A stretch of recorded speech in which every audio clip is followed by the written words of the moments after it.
Hello, welcome to the third week of our course on Introduction to Dynamical Models in Biology. This is the first module of this week. Here we will keep on discussing on the different dynamic aspects of system of ODEs. Remember, till now we have focused more on how the dependent variable changes or evolve with time and their steady states. In a ODE or in a system of ODE, you have multiple components. One is obviously the dependent variables. It may be one or more than one. And then you have the independent variable. For our case, that is the time. And we measure everything else changing with respect to time. Apart from that, there is something else called parameters, which remain constant, which does not change with time. So, in this video, we will start discussing how these parameters can affect the dynamics of a system or the states of the system. So, let us look into this issue. To understand the issue of effect of a parameter on a dynamics of a system, let us take a particular example. A simple ODE I have taken, dx dt is equal to m minus x square. So, m is my parameter which remain constant, does not change with time.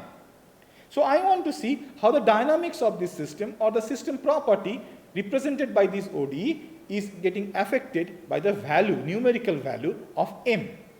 So, let us see. Let us start the steady state analysis for this ODE. We know for steady state, the derivative should be equal to 0, that is dx dt equal to 0, that means m minus x square is equal to 0. So, let me separate out x and m. So, I take x on the left hand side, I get x square equal to m, that means my steady state solution are x equal to plus minus root of m, square root of m. So, that means I have two steady state value x equal to plus minus square root of m. So, let us take different values of m and see how the steady state changes. So, when the first case, when m is greater than 0. If m is greater than 0, for example, value 4, 16 or something like that, x will have two steady state. One is plus square root of m, another one is obviously minus of square root of m. So, if m equal to 16, then one steady state will be plus 4, the other will be minus 4. What if m equal to 0? When m equal to 0, then I have only one steady state, that is x equal to 0. What if m is less than 0? In that case, I get this one negative, the something under the square root is negative, that means I do not have any real solution here. Just look into these cases. Case 1, where m is greater than 0, I have two steady states. Where in the second case, where m equal to 0, I have only one steady state. When the third case, m is less than 0, I have no steady state. That means the number of possible steady state for this system represented by this particular ODE depends upon the parameter m. When the m is positive number, you have two steady state. When the m is a negative number, you have no steady state. When m equal to 0, you have just one steady state. I can represent it graphically. So, what I have plotted here, x in the horizontal axis and dx dt in the vertical axis. And then I am plotting these ODE in this plane. So, essentially I get these parabolas. Now, when m is positive value, then I have this first parabola. And as you can see, this parabola is intersecting x at two positions. So, this curve is intersecting x at two positions. So, at these two positions, x is equal to 0. That means this is one steady state. And this is also where x equal to 0. So, this is another steady state. This is a very easy way to identify the steady state in dx dt versus x plane. So, I have two steady state. I have considered m equal to 2. So, that means this first steady state is root over square root of 2 and 0, and the other one is minus square root of 2 and 0. Now, consider m equal to 0. Then this curve goes down and I get this one, this second plot. So, this is for m equal to 0, and obviously this intersects the x-axis only at one point, and that is 0, 0. When m is negative, this curve goes down further. So this is the one for m equal to -2. As you can see, this curve is not intersecting x anywhere. That means I do not have any real solution, any real steady state for this system. So I can represent the effect of m, a parameter, on the possible steady state using this type of plot. There is a better way of representing the same thing. That's what I have drawn here, and this type of plot is called bifurcation diagram. What you do in bifurcation diagram, you take the parameter which is showing this type of effect, for example in this case m, on the horizontal axis, and the steady state values of x, the dependent variable, on the vertical axis, and you try to plot. So obviously when m is negative, m is less than 0, I have no real steady state, so nothing is shown in this region, When m is equal to 0, this is this position, I have only one steady state, so I have 1 point. And for m greater than 0, for all positive values, I have this quadratic form, so I have two solutions, plus square root of m minus square root of m, so I get two curves like this. So I can easily identify, suppose I have a positive value of m, then I will have two steady state, one here, the other one is here. This type of diagram where you take the parameter which is affecting the number of steady state in the horizontal axis and the steady state value. Remember, it is the steady state value of the dependent variable in the vertical axis, and then you plot the curves, and the curves represent the number of possible steady state. This type of curves are called, or plots are called, bifurcation diagram. And here I have the bifurcation diagram for the equation dx dt equal to m minus x square. Notice one thing, this line on the upper line is bold and filled, the lower line is dotted. I have used this dotted line to represent that this particular steady state, the steady state on all these, along this line, anything, anywhere, if you take any steady states, these are all unstable steady state. I will show how to calculate the stability of a steady state on a bifurcation diagram. For the time being, let us move into a different system. The example that I have given just now is for a single ODE. What will happen if I have more than one ODE? So let us take a system of ODE to understand the effect of a parameter on the behavior of the system. So I have a simple system of ODE, dx dt equal to m minus x square, the same equation that you have earlier, and then dy dt equal to minus y. So I have a system of ODE. So I want to see how the system's steady state get affected by m, the parameter. So effect of m will be seen on the steady state behavior of this system. So let us look into it.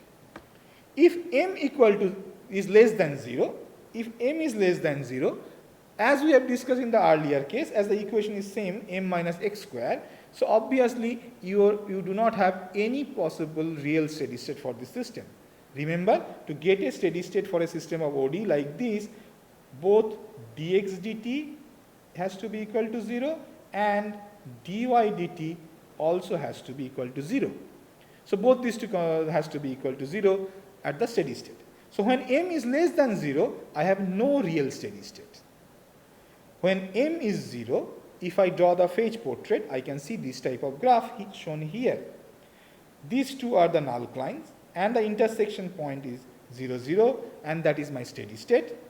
Let us look into trajectories. If I start somewhere here at t equal to 0, I follow this curve and collapse at the steady state. If I start somewhere here, I follow the arrows and collapse at the steady state. So the phase portraits are telling me if I start from these right hand quadrants, I move and collapse at the steady state. What happened on the left hand quadrants?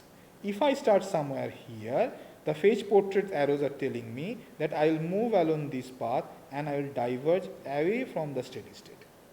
The same thing is here. If I start from here, I will move along this and move away. So you can see from one side, the left-hand quadrants, the system, the steady state is unstable. If you slightly get perturbed, then you move away from the steady state. On the other hand, on the other side, you are converging there. So it is like combination of two things. From this side, the right-hand side, it is like a source node. On the other hand, this side you have, on the left-hand side, you have the saddle type behavior. So I have a saddle node type behavior. Now, let us take the third case. When m is greater than 0. When m is greater than 0, I have two solutions for steady states. I have two steady states. One is minus square root of m and 0, and the other one is plus square root of m and 0. I have drawn the phase portrait for this situation where m is greater than 0, and I have taken value m equal to 1 for this system and drawn the phase portrait. These colored lines are null lines. You can see the null lines have intersected at two positions, one here at this yellow dot, another one is this yellow dot. And as m equal to 1, you can see one intersection point is at equal to 1, the other one is at equal to minus 1. So look at the behavior of the steady state, or the trajectory, behavior of the trajectory around the steady state. If I start somewhere here at t equal to 0, I will follow this trajectory and eventually collapse at this steady state. If I start from this point at t equal to 0, I will follow this path and collapse at the steady state.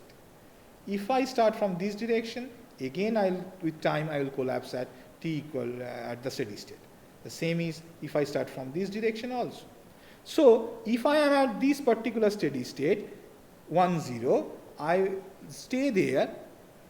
But if I slightly part up the system from there, I'll again collapse, the system will again collapse back to the same steady state. But that's not true for the other steady state, this one, minus 1, 0. So here, if I am there at the minus 1 and 0, I will stay at that steady state. But if I disturb slightly, for example, if I bring at t equal to 0, the system is at this dot, and then with time, system will move away from the steady state. If I have the system here at t equal to 0, with time it will move away. If I start from somewhere here at t equal to 0, I will move towards the steady state and then diverge away. So the same thing here also. So you can easily recognize this particular steady state is nothing but saddle point. Whereas the other one, this one, is a stable node and sink. So in this example, you are observing two phenomena. When m is changed in different domains, when m is negative, you don't have any real steady state. When m equal to 0, you have only one steady state. When m is greater than 0, you have two steady state. So the number of steady state is changing with the value of the parameter. Not only that, in this case, the type of stability of the system is also changing. So here, when m equal to 0, I have a saddle node type which is unstable. Whereas, in case of m is greater than 0, I have two steady state. One is saddle point, which is obviously unstable, and the other one is a stable node type. So here, the parameter m is not only affecting the number of possible steady state, but also affecting the trajectories or the phase portrait of the system and the stability of these steady states. So let us now define this type of behavior.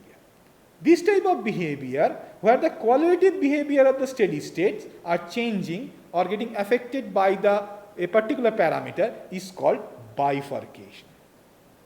And by qualitative behavior, what do I mean? By qualitative behavior, I mean that the number of possible steady states and the stability or the phase portraits around the steady states.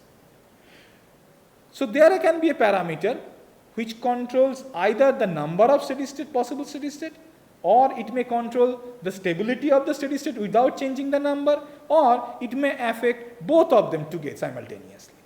So in all these cases, I will say this parameter causes bifurcation in the system. And the system has a bifurcation, and the parameter that is causing is this bifurcation will be called bifurcation parameter. So I can have a generalized broad definition. If the variation of a parameter changes the qualitative behavior of the steady state, I will call the system as bifurcation. Now let us look into another example and analyze in detail to understand this concept of bifurcation. So let us take the old problem of fish tank, where we are growing fish in a tank and at equal interval we take out some fish to sell in the market. So as the tank has a limited space and resources, I will use a logistic growth model with removal as a negative term. So x is the number of fish in the tank at any time. So the rate of change of number of fish is dx dt is equal to r into 1 minus x by k into x minus d, where k is the carrying capacity, r is the rate constant for growth, and d is the rate by which, constant rate by which we are removing the fish. So I want to see whether this system has bifurcation with respect to this parameter d or not. So to do that, I have to first identify the steady states of this system, and then I have to analyze how this parameter d affects those steady state, either in terms of number of possible steady state or in terms of the stability of the steady states. So to get a steady state, I have to put dx dt equal to 0, that's a simple one. So I can put dx dt equal to 0, that means r into 1 minus x by k into x minus d is equal to also 0. So I will take x and everything else on the other side. So I can multiply this and I get a quadratic form like this, rx minus rx squared divided by k minus d is equal to 0. So if I rewrite it, multiply k with d, multiply k with rx, and then I get rx square minus krx plus kd equal to 0. Note that I have multiplied both sides with minus sign, so that now I have got positive sign here, rx square minus krx plus kd equal to 0. This is a simple algebraic rearrangement. So I have a quadratic equation for x. That means x will have at least two solutions. So x equal to kr plus minus root over square root of k square r square minus 4r kd divided by 2r. This is simple following the rules of quadratic solutions.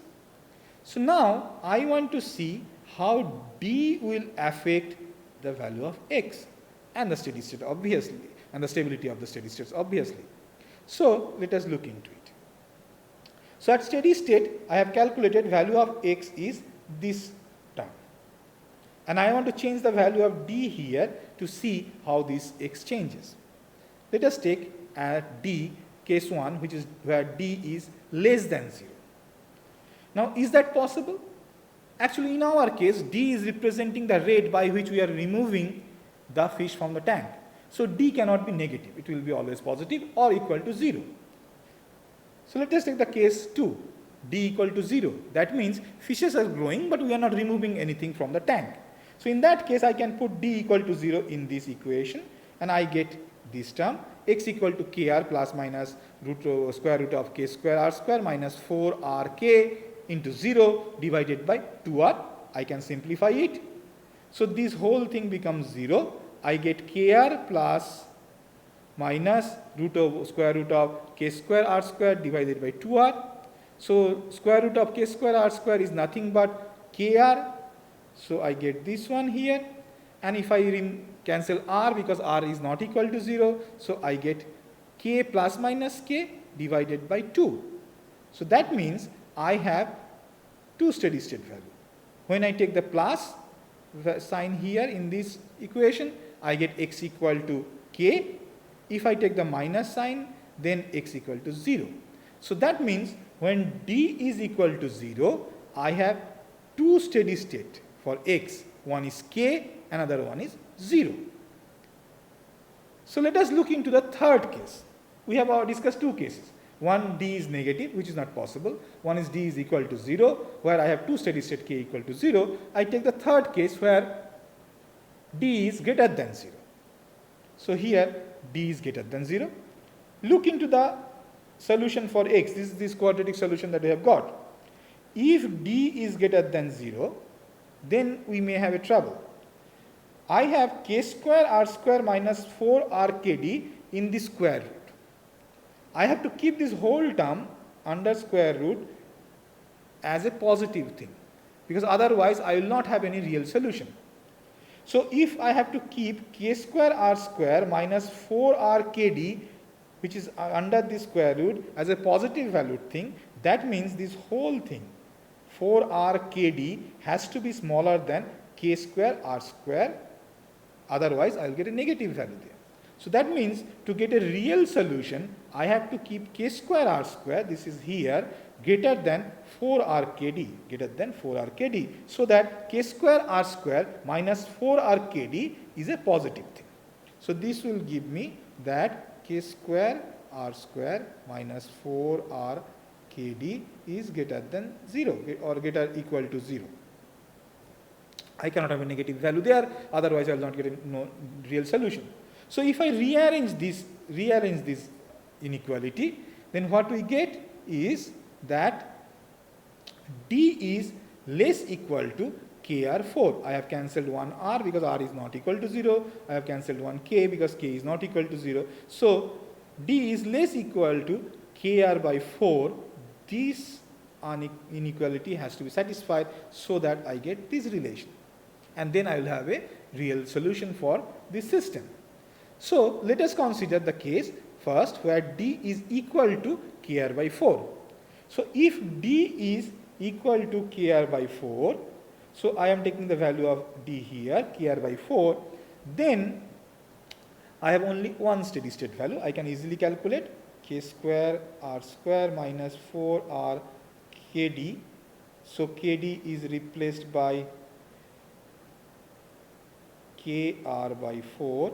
4 and 4 get cancelled, so I get k square r square minus k square r square, which is equal to 0. That means x equal to kr plus minus square root of 0 divided by 2r, which is equal to nothing but k by 2. So when d is equal to kr by 4, I have one steady state, and that is equal to k by 2. What if d is less than kr by 4? So in that case,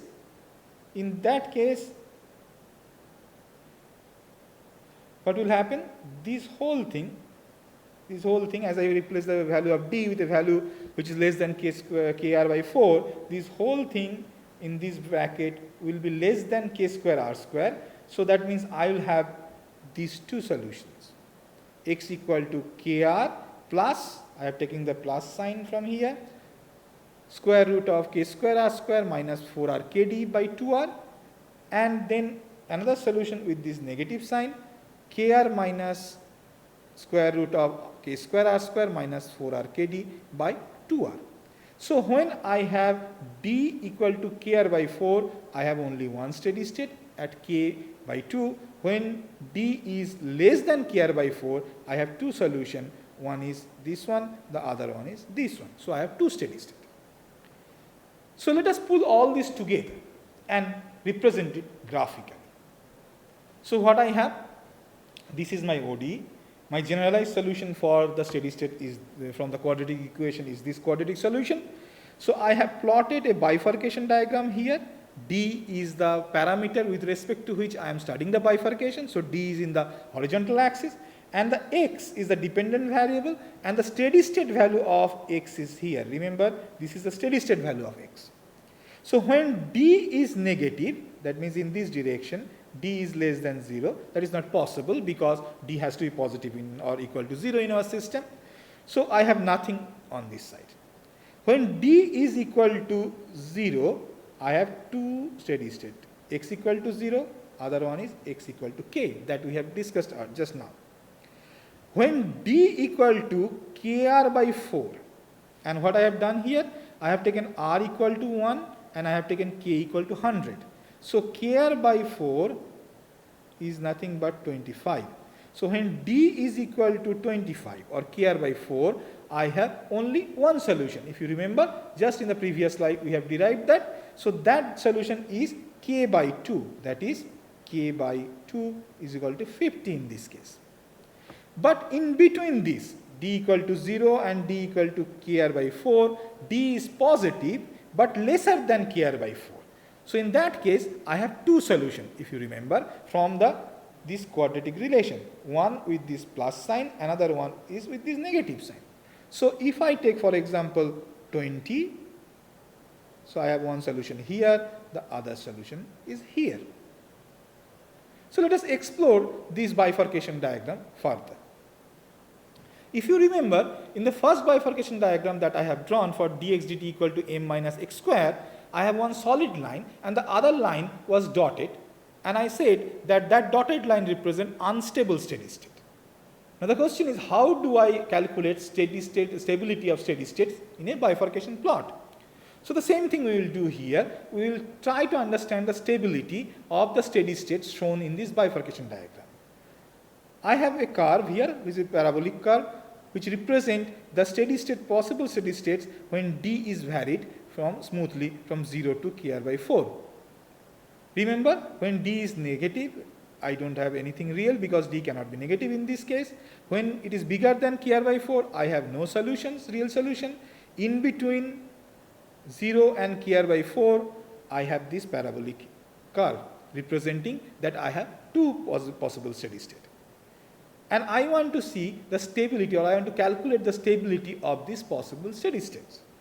So let us take d equal to 10. If d equal to 10, then I have one steady state here by this red dot, and I have another steady state here by these green dots. And if you do the calculation using this relationship, you will get, I have already done that, x equal to 88.73, this one is 88.73, and the other solution is 11.27, this is this one.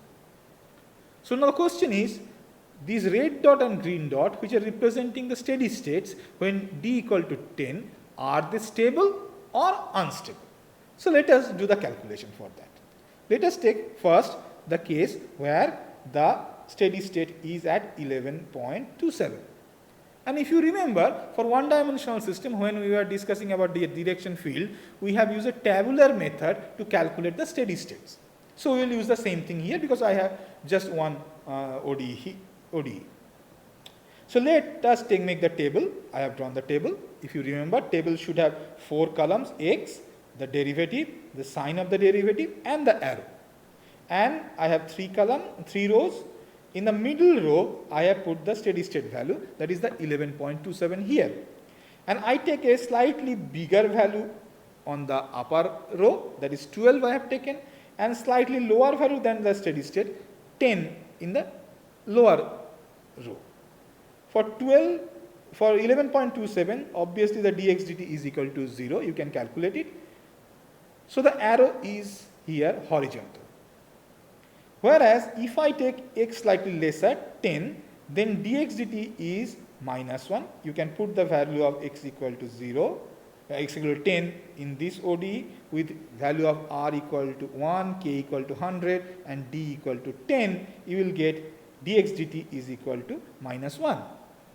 So the sign of the dx dt is derivative is negative. That means my arrow will be pointing down. I have taken the slightly higher value, 12. Again, using the same ODE, I put the value of x there as 12 and take r equal to 1, k equal to 100, d equal to 10. I get 0.56 and the sign is positive. That means the arrow will be pointing towards this. So what I can do, I can put the arrows on this red dot based on this result that I have got in a tabular fashion. So that's what I have done. So as you can notice, this red dot is a steady state, that is 11.27 when d equal to 10. So x will stay there if you don't perturb it. But if you perturb it slightly, it will move away. One arrow is pointing up, one arrow is pointing down. So that means this point is unstable. You can do this calculation for any point for value greater than d, starting from this value of d up to value less than kr by 4, so that along this whole curve, you will see this whole curve, all points on this whole curve will give steady states which are unstable. Let us look into the green dot, that is 88.73. Again, I will use the tabular calculation. So I have a table with 4 columns and 3 rows. The middle row is representing steady state 88.73. Obviously the dx dt will be 0, so I have a horizontal arrow. I took a slightly higher value, 90 here, and I put the value of 90 in this x, in this ODE, and k equal to 100, r equal to 1 as I have mentioned here, and d as we have decided is 10. So if you put those values, plug together and calculate dxdt, you will get minus 1. So I have a negative sign. That means the arrow is pointing towards the steady state, the horizontal one. If I take a smaller value of x, say 85, then if I calculate dxdt using the same relationship, we get 2.75. It's positive. That means arrow will be pointing up. So if I put the arrows, I get like this. So both the arrows are pointing towards the steady state at 88.73. That means if x is at 88.73, it will stay there. But if you perturb x slightly, then from higher value, it will again collapse at that 88.73. From lower value of that, again it will collapse there. So this point is stable one. You can try any other point along this curve up to this. You will see all points are stable steady state. So this upper curve is a stable steady state, whereas this lower one are unstable steady state. So let us compile all these in one single bifurcation plot. The ODE is given this one for my fish tank problem. The solution, generalized solution for steady state is given by this relation, and I have drawn the bifurcation diagram here for specific value of r, k, and I have taken d, which is causing the bifurcation in the horizontal axis, and the steady state value of x in the vertical axis. And when d is negative, that is not possible because d has to be positive in our case because that is the rate of removal of the fishes, it cannot be negative. If d is equal to 0, I have two steady state, one here, the curve is intersecting only at 2 points. If d is bigger than kr by 4, then I do not have any real solution, so you don't see anything on this side. If d is equal to kr by 4, then I have only one possible steady state here, which is k by 2. In between, from 0 to kr by 4, I have two possible steady state for each value of d as shown by these smooth curves, and this upper curve, upper steady states are all stable steady state, and the lower steady state, in the steady state in the lower curve are all unstable steady state, and that's why the lower curve is shown as a dotted line. So what I have discussed till now, I have taken a ODE and I have identified the steady state, and then I have picked one parameter and I have taken different cases of that parameter and again calculated number of possible steady state.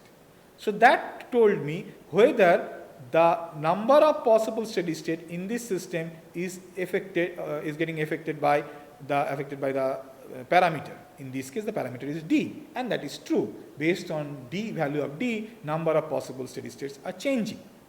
At the same time, I have also shown you how to calculate the stability of each of the steady states. Now, we have seen bifurcation, but let us now look into, for this particular example, how this bifurcation will actually affect the dynamics of the system. So we know I can have two interesting regimes when d is equal to, when d is in between suppose 0 and kr by 4. If I take r equal to 1, k equal to 100, then kr by 4 is 25. So let us first take a value of d when d is less than kr by 4 or greater than 0. I have taken d equal to 20 and I have drawn a direction field plot here with t in the horizontal axis, x in the vertical axis. So if you see the bifurcation plot here, d is here at 20, so that means I will have one steady state here, another steady state here. So bifurcation plot is telling me that I should have two steady state, and one is unstable, this one is unstable, other one is stable. So in the direction field also, I have one steady state here near at 30 and another steady state near 70. So if I start at this steady state, if I start somewhere here at t equal to 0, I will remain in this steady state. If I start at this steady state, I will stay at this steady state. So if you start with 70 fish, then you will always remain at 70 fish in that tank. If you start at that 30 value at the steady state, that is the number of fishes at the very beginning, then you will stay at the steady state. But if you start growing your fishes with a value in between these two steady states, say x equal to 40 here. So you are starting with your fish tank with 40 fishes. When r equal to 1, k equal to 100 and d equal to 20, that means you take out 20 fish per unit time, then the direction field is telling that I will follow these arrows and will eventually collapse at this steady state, which is at near 70. If I start at t equal to 0 with 90 fish, my direction field is telling me I will follow this trajectory and collapse at this steady state. So this is a stable steady state. Whereas, if I start with a number of fish below this unstable steady state, this is the 30, then what will happen? For example, if I start with 20 fishes, then I will move in this direction away from the steady state, and as my fishes get used up by picking up, I will eventually go towards 0 fishes. So this one is unstable. What if I take a different value of d? Now I have taken a value of d as this kr by 4, that is 25. Remember, r equal to 1, k equal to 100, so kr by 4 is 25. I have taken d having a value equal to 25. That means I am removing 25 fish per unit time from the tank. So my bifurcation diagram is saying that I will have only one steady state here. So if I draw the direction field here with t in the horizontal axis, x in the vertical axis, so here I have the steady state. The direction field is telling this is the steady state, and obviously the bifurcation plot also tells me the steady state will be at k by 2, so that is 50. So if I start with 50 fishes at the beginning at t equal to 0, I will stay at that steady state. I will always have 50 fish in my tank. If I start with slightly higher value, that means I am starting with a number of fish bigger than 50, the steady state value, say 60, then my trajectory in the direction field is saying that with time that will decrease and eventually I will reach 50, the steady state, and then with time it will be stable there. But what if I start with a number of fish slightly lesser than 50, say 40. So at t equal to 0, I have only 40 fish in the tank. And I am removing, they are growing by logistic growth, and I am removing 25 fish per unit time. So then my direction field tells me that this will be the path followed by x. So number of fish will eventually decrease. It will move away from the stable steady state, the steady state at 50. So as you can see, from one direction this is stable, from the other direction it is unstable. So this is semi-stable. So these examples explain how the bifurcation plot in combination with the direction field tells me how a particular parameter affects the steady states, possible steady state, and the dynamics around the steady state for a particular system. So let us jot down what we have learned in this video. The key points are: change in value of a parameter may affect number of possible steady state in the system. It can affect the stability of the steady state, or it can affect both number and stability. And such changes are actually changes in the qualitative behavior of the system. So when such changes occur, when such qualitative behavior change occur due to change in the parameter value, we have bifurcation in the system. And the parameter which is causing these such changes is called bifurcation parameter. We have discussed how to draw bifurcation diagram. So bifurcation diagram shows us the effect of bifurcation parameter on number of possible steady state and the stability of those steady state. Thank you for watching. We will discuss further on this topic in the next video.